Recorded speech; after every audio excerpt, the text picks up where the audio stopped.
तार साहब, आपको क्या लगता है नरेंद्र मोदी साहब का जो वापस आना is must for India's growth?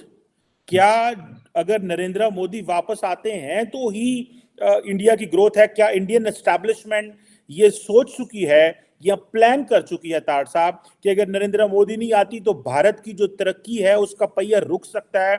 जो कॉन्टिन्यूटी ऑफ पॉलिसीज होती है तारड़ साहब, जब भी कोई गवर्नमेंट होती है, अब 10 साल वो रहे, 10 साल में उन्होंने बहुत ट्रांसफॉर्मेशन की, 250 मिलियन लोगों को पॉवर्टी से निकाला, and that was multi dimensional poverty. ये स्टैटिस्टिक्स बताए जाते हैं। क्या नरेंद्र मोदी का आना ही भारत की तरक्की है? आप तो हो के आए हैं, इस पर जरा थोड़ा कमेंट करें प्लीज। शिमा साहब, मैं समझता हूँ भारत की तरक्की जो है इस वक्त, उसको स्पीड अप करना, इसके बुनियाद तो 1991 में इसमें नरसिम्हा राव और मनमोहन सिंह साहब ने रखी थी, उसके बाद वाजपेयी साहब ने, और कंटिन्यूटी आई है। आज की भारत की तरक्की का मैं क्रेडिट बिल्कुल मोदी साहब को दूंगा, उनके उनके बगैर ये पॉसिबल नहीं थी। और दूसरा, अगर भारत उससे पहले कोलिशन गवर्नमेंट्स होती थी, और दूसरा चीमा साहब मैं कहूंगा, जहां भी कोलिशन गवर्नमेंट्स होती हैं दुनिया की किसी जगह पे, वहां तरक्की नहीं होती, वो एक दूसरे के साथ लड़ते रहते हैं। मैं यहाँ के कांग्रेस की मिसाल देता हूँ।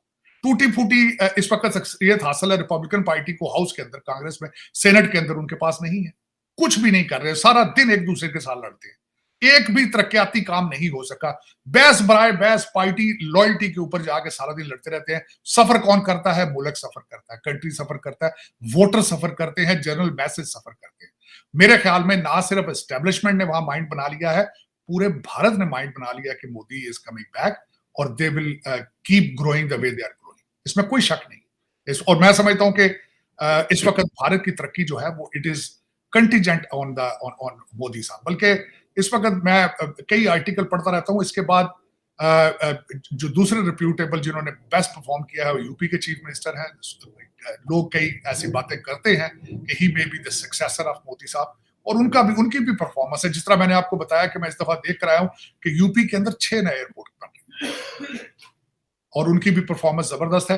He is dedicated person. मैं इस दफा जब भारत गया तो कई लोगों के साथ डिस्कस किया। हम बार बार, मैं कई दफा कहता हूं तालीम तालीम तालीम, लेकिन कई चीजों के लिए तालीम नहीं, performance, dedication, patriotism is very important. तो वो that is what is given by Modi to the nation. और वो दूसरी चीज जो जिस बंदे में देख रहा हूं वो मैं योगी साहब, यूपी वाले, उनके पीछे भी लोग हैं। और अल्टीमेटली जब भी आप बात करते हैं तो आप ये सोचना, कई लोग जो है पाकिस्तान में बैठ के इस चीज को भूल जाते हैं कि the majority of population in India they are Hindus. So वो अगर इकट्ठे होते हैं तो उनके लिए अच्छा है। आपको नहीं पसंद तो आपको ना, क्या फर्क पड़ता है आपका, आपकी ओपिनियन का।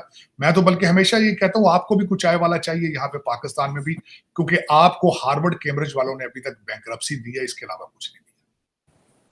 सही कह रहे हैं तार साहब, ये तो आपकी बात हमेशा ठीक होती है, आप सही कहते हैं। लेकिन मोदी साहब के पास जो है जो 10 साल की तरक्की उन्होंने की है या जो ग्रोथ हुई है, मैं समझता हूँ वो उनका बड़ा सर्टिफिकेट है।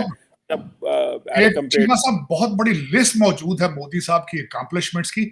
यहाँ पे हमारी अकम्पलिशमेंट्स थी काले बकरे, जिन, उस्मान बुजदार। लेकिन इसके बावजूद मैं फिर भी बहुत बड़ा फैन हूं खान साहब का, मुर्शद पाक का। 55 जलसे किए उन्होंने, वो खतरनाक कार्ड इस्तेमाल किए, एंटी अमेरिका जज्बात, एंटी आर्मी जज्बात, और उसके ऊपर तड़का जो उन्होंने बेचा इस्लाम को। उन्होंने कहा कि उम्रा ना करने जाओ, पीटीआई के लिए काम करो, ये सियासत नहीं जिहाद है। और जो वो तड़का जो उन्होंने बेचा है, जो कि मुल्क के लिए इंतहाई खतरनाक है। लेकिन फिर उमर अयूब साहब ने कहा कि हमारे डब्बों के अंदर फरिश्ते वोट डाल गए। आपके ऊपर तरस ही आता है, दुआए खैरिए, क्योंकि आप अटामिक पावर है, अटामिक पावर है। और जो बंदा आपका इस वक्त उमर अयूब साहब है, जो कि खुद एक डिक्टेटर के, मिलिट्री डिक्टेटर के पोते हैं, graduated from George Washington university, and he has opinion today कि वोटों के डब्बों के अंदर जिन वोट डाल गए। मुझे तरस भी आता है, खौफ भी आता है आपसे कि पता नहीं आपकी डायरेक्शन क्या है, कि जॉर्ज वॉशिंगटन की तालीम के बाद भी आप जो है जिनों पे बिलीव कर रहे हैं, फरिश्तों में। चल करें फिर आप चीमा साहब, पहले भी आपने एक दुनिया की एटॉमिक पावर जो है काले बकरे और जिनों पे चलाई है। पाकिस्तान में नई हुकूमत बनी है, अमेरिकी सेक्रेटरी ऑफ स्टेट का फोन भी नहीं आया। प्रेसिडेंट तो दूर की बात, व्हाइट हाउस तो दूर की बात, सेक्रेटरी ऑफ स्टेट का फोन नहीं आया। सिर्फ और सिर्फ यहाँ पे जो अमेरिकी जो डिप्लोमेट बैठे हुए हैं, टॉप डिप्लोमेट, उन्होंने मुबारकबाद दी है। Where are we standing? देखिए, इसमें जो एक सबसे बड़ा इशू मेरे समझ में वो नजर आता है आपके योर फाइनेंशियल क्राइसिस। जब आपके फाइनेंशियल क्राइसिस हैं इतने बुरे तरीके से, वो समझते हैं हमने आईएमएफ को जो कह दिया कि आपके साथ डील करे, and they don't consider it's necessary कि आपके साथ डिप्लोमेटिक नॉर्म्स जो है उनको रेगुलेट किया जाए, वो they don't feel the need of it. इसमें मैं समझता हूँ कि ज्यादती है, लेकिन ये कि इस वक्त आप अपने रीजन में अगर देखा जाए तो, अगर चीमा साहब, हालांकि मेरे लिए, बट यू आर आइसोलेटेड। आप इस वक्त जितने नेबर हैं आपके साथ, अफगानिस्तान है तो आप हालत जंग में हैं, ईरान आपके साथ, वो भी आपके साथ अभी 2 हफ्ते पहले आप एक दूसरे के गुत्थम गुत्था थे। भारत के साथ आप टू नेशन थ्योरी से ही आगे ग्रो नहीं कर पा रहे। अब तीसरा कल जो अटैक आपके ऊपर हुआ है ग्वादर पे, तो ultimately you are not in a good term with China at the same time. तो 4 नेबर हैं, चारों के चारों आपके आइसोलेट, आप उनके साथ you are not in a good terms with them. तो जब आपके हालात लोकली और फाइनेंशियल क्राइसिस है, आप मुसलसल कर्जों की किस्तें देने के लिए कर्जे ले रहे हैं, तो फिर आपको वो क्यों करेंगे कामयाब? आपसे क्यों वो they will consider you important? ये सबसे बड़ी इसकी वजह यही है, और उसका अभी तक कोई हल सामने नजर नहीं आ रहा है बिल्कुल भी। आज भी डान पे जो सबसे पहली खबर है शहबाज शरीफ साहब की, तो उन्होंने आईएमएफ के हवाले से बात की है, लेकिन आप इससे आगे क्यों नहीं जा पा रहे? क्या वजह है? आप एक इंडस्ट्रियल रेवोल्यूशन के बारे में बात क्यों नहीं करते? आप आर्टिफिशियल इंटेलिजेंस की बात क्यों नहीं करते? आप स्मगलिंग को रोक कर ट्रेड की बात क्यों नहीं करते?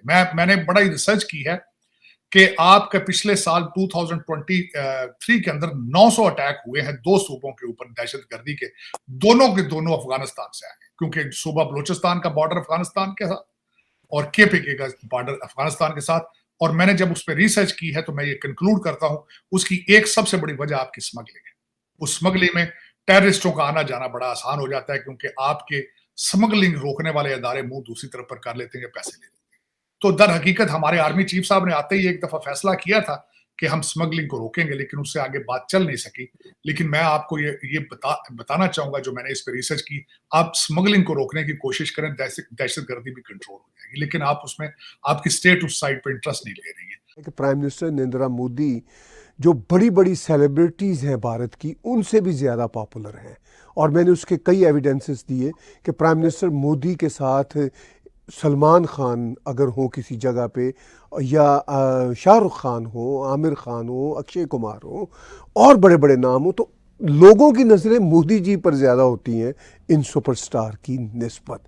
तो ये ऐसे पॉलिटिशियन हैं जो पॉलिटिक्स में भी बहुत पॉपुलर हैं और जनता में एक सुपरस्टार की हैसियत रखते हैं। जबकि बाइडन की कोशिश होगी कि अगर उनके साथ कोई सुपरस्टार है हॉलीवुड का, तो बाइडन उससे फ़ायदा ले। लेकिन इधर मामला ये है कि शाहरुख खान की कोशिश होती है कि भाई मैं सेल्फी ले लूं प्राइम मिनिस्टर मोदी के साथ। उल्टा मामला है।